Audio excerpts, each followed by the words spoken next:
We now have Eric Cantini from Sunstorm Games, who is going to be talking to us about integrating player feedback into your games. Hi, everybody. Good afternoon. Thanks for coming. So I'm from Sunstorm Games. I'm going to talk about incorporating player feedback in the game design process. So for those of you who were here 2 talks ago for Kelly, he talked a lot about what they got out of player feedback and player research. I'm going to talk about how we're doing player feedback and player research. So a lot of the questions that were coming up at the end was very encouraging to me. It sounded like people in the room were interested, so it's kind of along those lines. This is a joke from one of our new games, so you'll have to put up with some jokes today. So why did the dinosaur cross the road? To eat the chicken. This is relevant to the talk today. Don't worry, there's plenty more where that came from. So this is who we are. We are a few years old. We've got 80 plus titles on iOS and Android. All our money comes from iOS. We haven't built a very meaningful Android business. 140 million downloads, 1 million DAUs, 10 million MAU, just to give you a frame of reference for how big we are. Most popular titles in terms of breadth and reach, Fair Food Maker, My School Dance. We've got 40 employees. We've got offices in Vegas. That's where our design and development studio is, and Cleveland, Ohio. That's where we do a lot of marketing, advertising, analytics, and player research is just recently headquartered out of the Cleveland office. This is a new game that's in beta release in the US. We've got, 200,000 downloads, which for us is kind of beta release type mode. It's called Sunnyvale Pets. I bring it up because I love presentations that are more like case studies. So throughout the presentation, I'm going to keep referring back to this game. It's a game that's probably targeted at girls in the 11 to 13 range. They're probably right in the center of the target. I think that some boys would like it. I love it. I play it all the time. I think the boys would like it. If you judge by the first step of the game is choose your avatar. If you judge by that, 80% of them are girls, 20% are boys. So again, relating back to Kelly's presentation, he was going way younger than what I'm going to talk about. He was talking about 5 to 8, where you can't trust anything they say, that sort of thing. I'm talking in a little bit older age range in terms of player research. That 11-year-old is kind of the center of the target, down to 7, probably up to 15. Do you know who built the Ark? Because I have no idea. So we have 2 strategies for collecting player feedback. One is data. Learn what we can by analyzing the data, right? Nothing that the players tell us effectively circumvents what we can measure in our games. We take measurement very seriously. That's the foundation of learning how our games perform and optimizing them. The other side is supplement that data with information we collect directly from players. And I'm going to talk about both sides of that today. So what are we doing on the data collection side? 2 primary things. Gameplay analytics, we use Contagion. I'll talk about that a little bit. And marketing performance analytics, how well our cross-promotion ads work, that kind of thing. And then on the feedback collected directly from players, each one of these things is at kind of varying stages of maturity within our company. We certainly look at ratings and reviews. We do usability studies in the form of one-on-one lab-based sessions with kids, user acceptance testing, QA via crowdsourced testing. We use UTest for that. Focus groups, player game design teams, and a virtual player panel. So I'll walk you through each one of these really briefly just to give you a sense for what we're doing. On the analytics side, we're looking at the same things I think most people are looking at: acquisition, retention, engagement, monetization. We look at too much sometimes. We try to look at less, that sort of thing. A good example from Sunnyvale Pets. We saw abandonment that was way high when we first went into soft launch. We used the data coming out of Contagion to tell us, number one, tutorial abandonment was way higher than we thought it was going to be.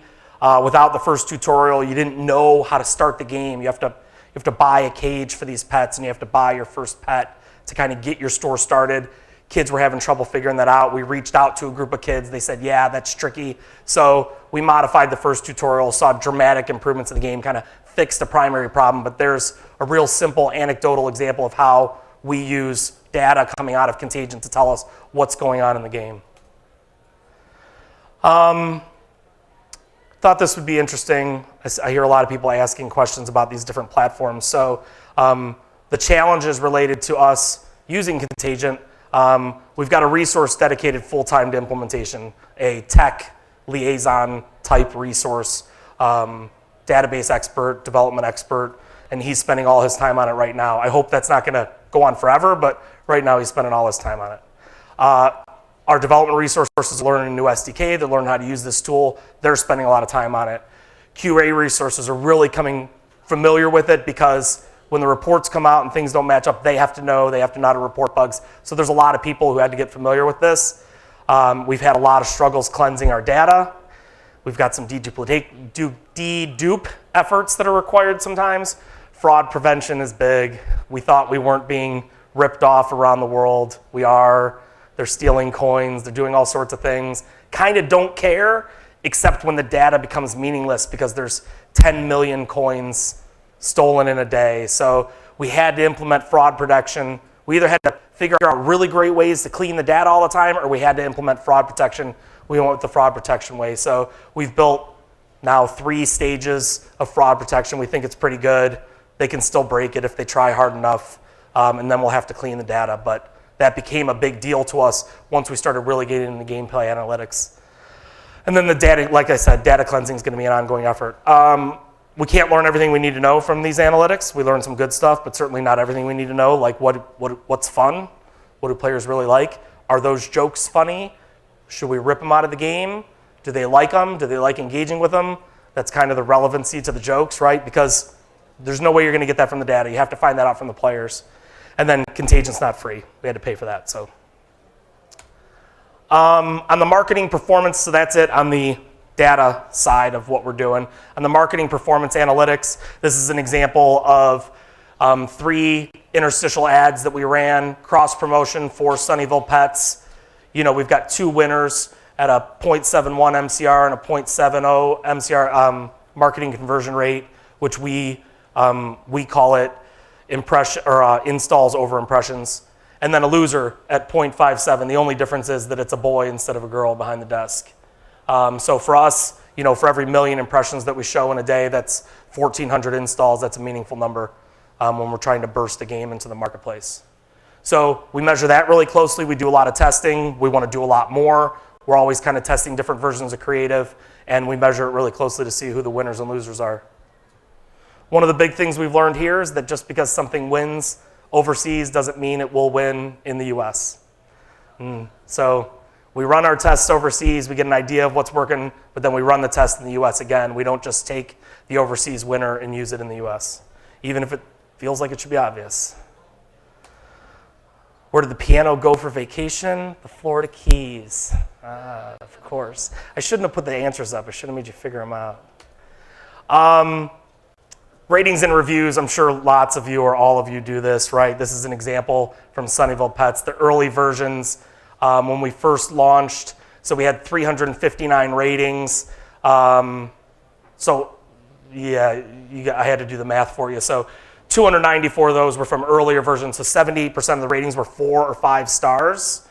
That sounds great. That means that the game's really free and really fun, and they don't need to spend any money on it. So we improved the game and got that down to 66%.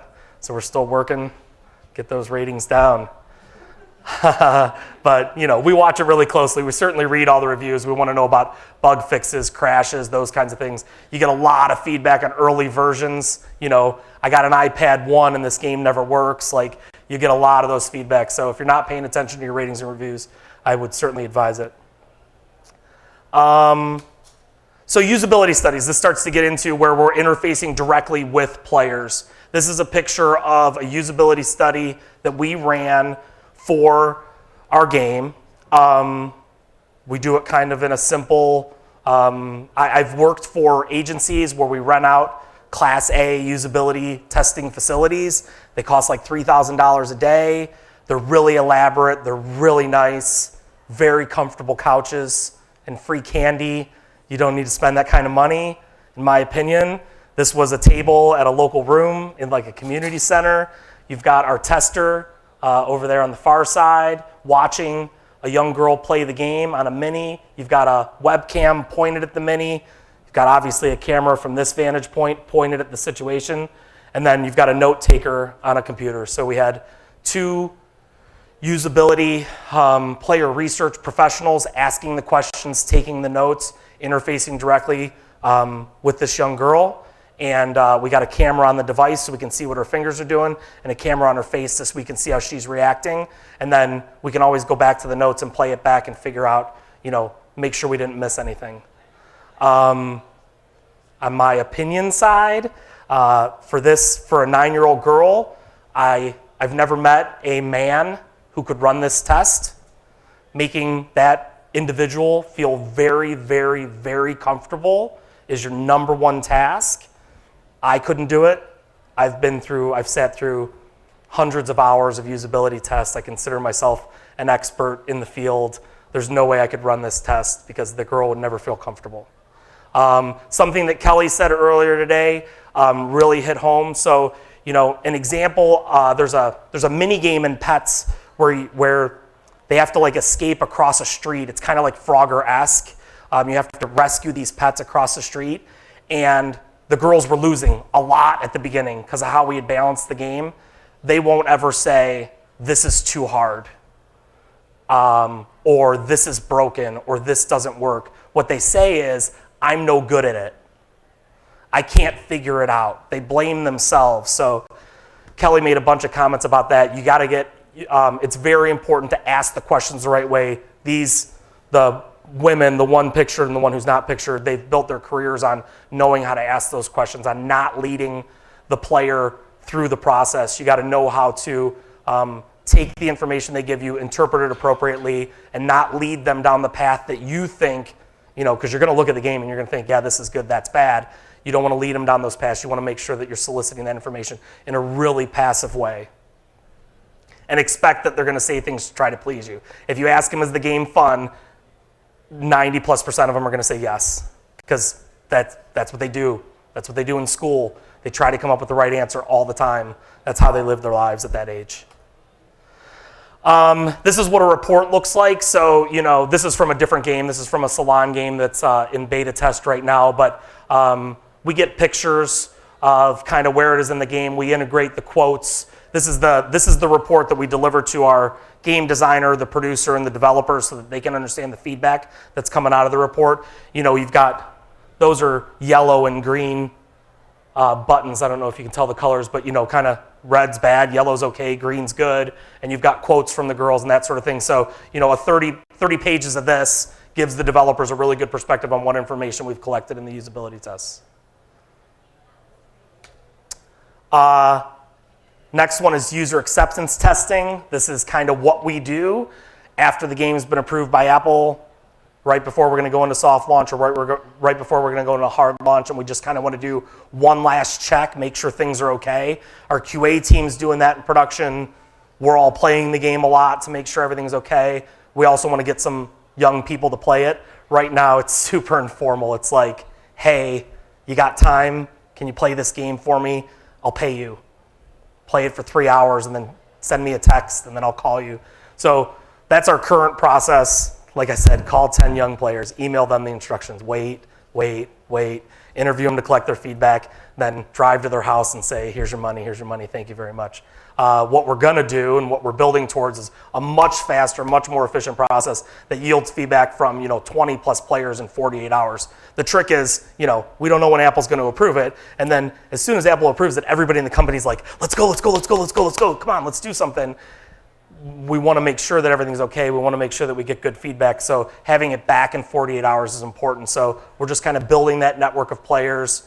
We keep cycling through. We've got some who are all-stars who take it so seriously and who know the kinds of things that we're looking for, and some that are like, what's the minimum amount of effort I have to do to get the money? So you can do that, and we'll pay you, and you get to do one test, and then you're off the roster. And we kind of just keep building the roster of players who do a really good job. This isn't direct. I probably should have moved this up in the deck closer to the non-direct player feedback, but we use U-Test for crowdsourced testing. So at various stages in the development cycle, before we submit to Apple, after the game comes out, that sort of thing, We'll submit it up to U-Test. We can define the number of testers, the device types we want them to use, the OS versions they should be on. Certainly if you say, I want iPad 1 with iOS 5, you're gonna get a really small group of people that you're testing with. So, if you just leave it open, you get a nice big group. A lot of what we get are bugs.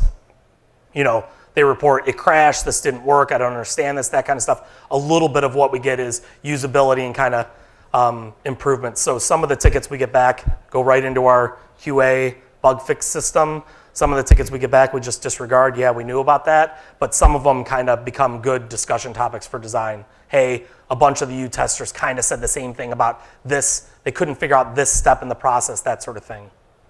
And we always have a U-test going on. We've been happy with that service so far.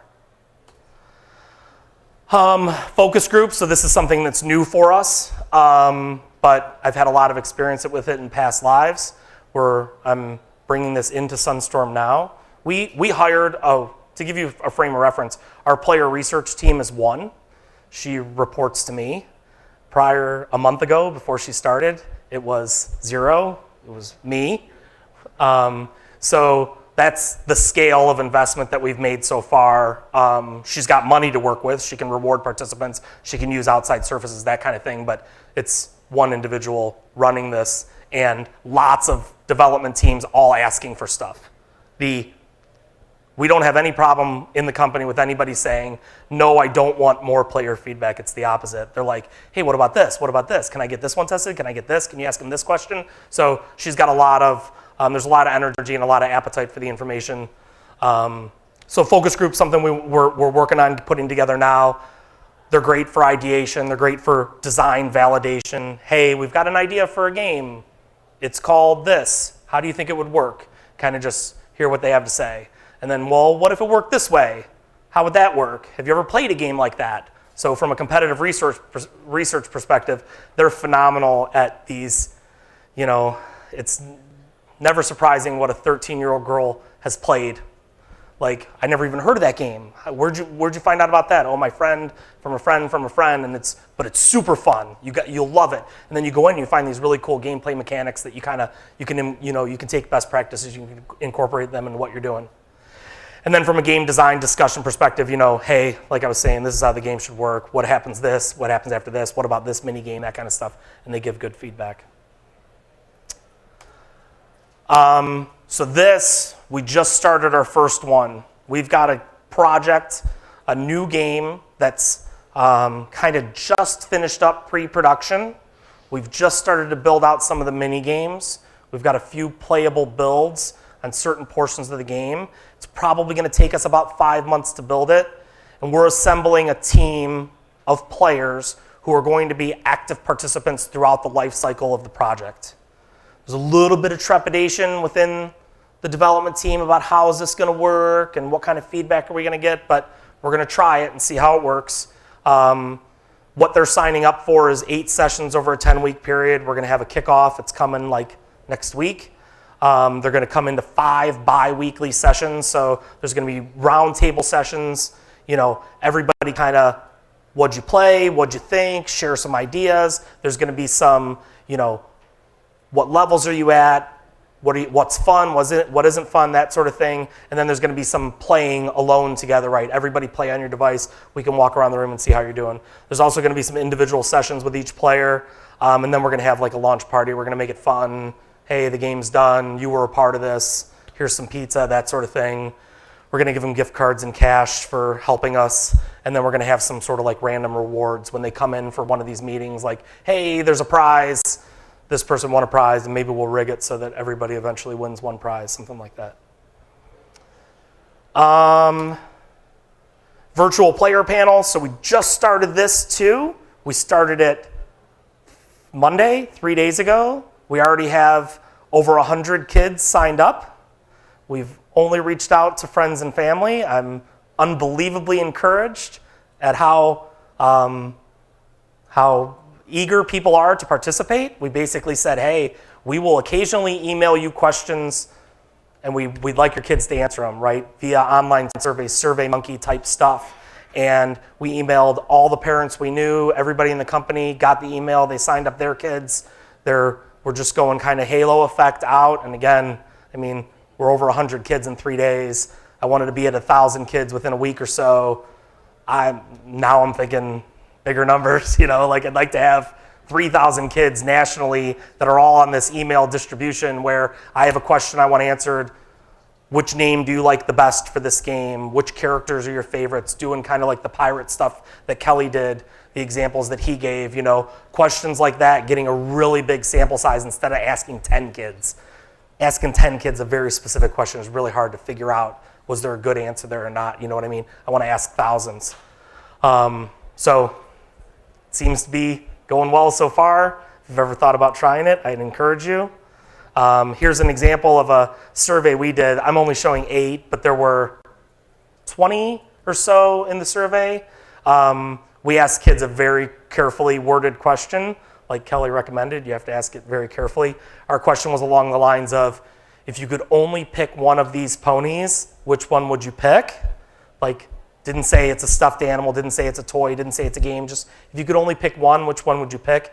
Again, there were 20 of them. This is kind of a sampling that gives you a feel for what we were doing, right? We went a little bit crazy. There were some unicorns, that sort of thing. One of them blew away the field. Overwhelming favorite, above and beyond the other 19 in the survey. The plain old pony in the corner. Oh, kids like real ponies, this one. The brown one with the brown hair. And there were even the one next to it didn't get half the votes that one got. So, again, what Kelly was saying, our assumptions are consistently wrong.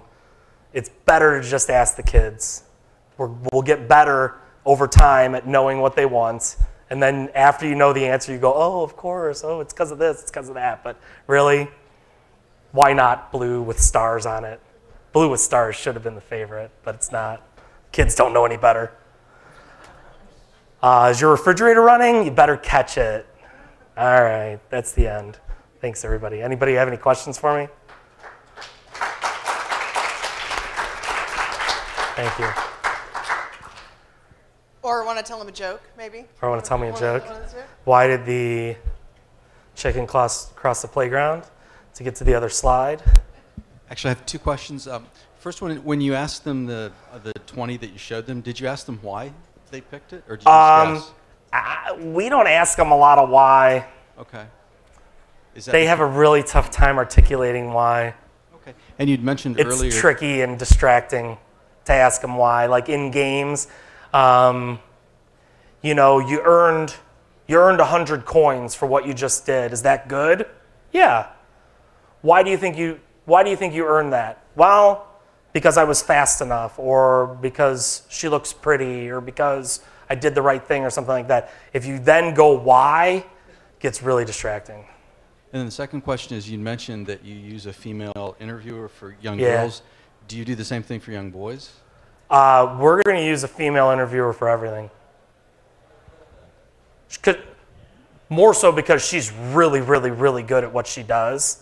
But with the girls, it's just my opinion. I think it has to be a girl. What's that? I don't know. Is it because they identify the interviewer as a mother figure, both the Or boys a and the girls? teacher, or I A don't teacher, know. okay. 90% of it is making them feel really, really comfortable.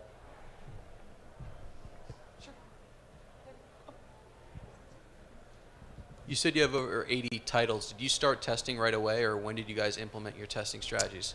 It's all very beginning stuff, probably 9 months ago.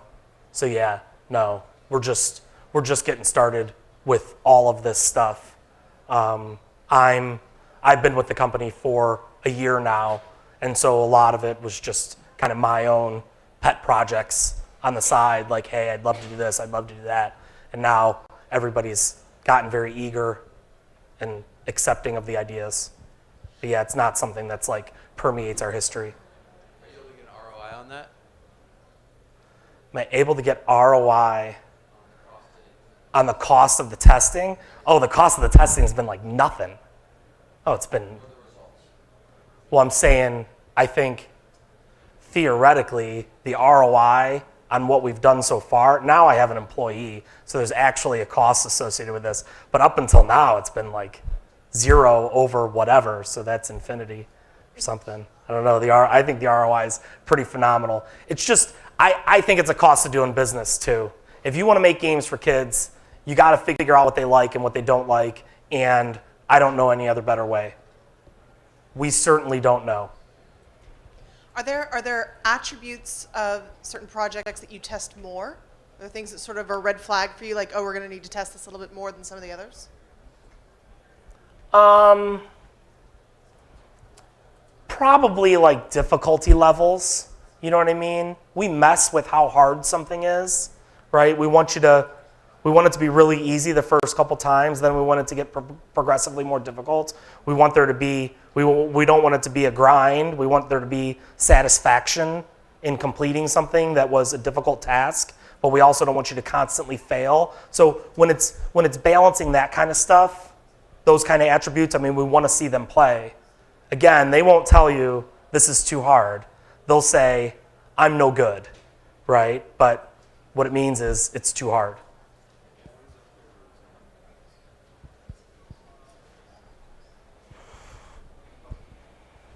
All these methods are very important in the process, but the bottom line, what do you like the most? Which one do I like the most? What do you feel more comfortable in all the process? That I love the one-on-one tests. I think they're great. I mean, the sample size is really small, so you could say like, you know, none of these results are statistically significant when you're bringing in 12 players in a 3-day period to test it. But what happens is that almost every time there's a bunch of stuff that's kind of just muddy, like, oh, results are all over the place, but then a few things just shoot right to the top